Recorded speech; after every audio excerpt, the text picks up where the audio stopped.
I think due to issues with the retail bank, you guys were banned a lot from doing the negotiated deals in California. That ban has now been lifted. What has it been like getting back into the California market? Well, thanks, Taylor. It's great to be on your show. The reality is that Wells Fargo was never closed for business in California.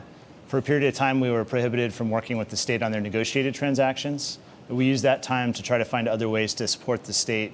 I'll give you one example. In 2017, when the Oroville Dam needed emergency repairs, Wells Fargo stepped up to lend those funds. But right now, we're leading a large transaction for the state. It feels great to have regained their trust, and we couldn't be more proud of that. We talk a lot about California, of course, being one of the largest issuers last year. They were the biggest issuer in the U.S. But broadly speaking, we are seeing a shift from the tax-exempt market to the taxable market. Is California also leading in that way?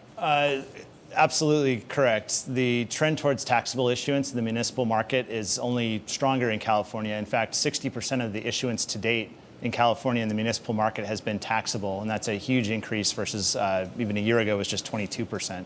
So we've seen that strongly in California. What's been driving the increase in the taxable issuance? That's a good question. Undoubtedly, the 2017 tax reform has pushed refundings towards taxable. But recently, more important, has been just the absolute low levels of rates and credit spreads, which are driving issuance towards taxable just because of the ridiculously low levels of spreads and rates that are available to issuers. So let's talk about those low levels, because your fiduciary responsibility, of course, is to the issuer in getting those low rates. But a lot of these deals are coming covenant light. How do you ensure that investors are also protected? Yeah, it's a good question. Absolutely, the trend has been more towards covenant light. We've seen borrowers in the even down to the BBB space issuing bonds without financial covenants.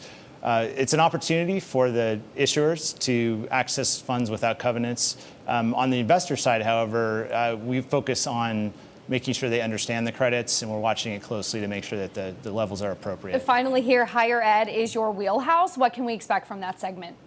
Good question. We expect, similar to the broader market, a lot of taxable issuance. We see a lot of pre-funding of capital projects. We see long-dated, even 100-year issues for universities, even to leverage endowments, so not always for capital projects. And we expect that trend to continue.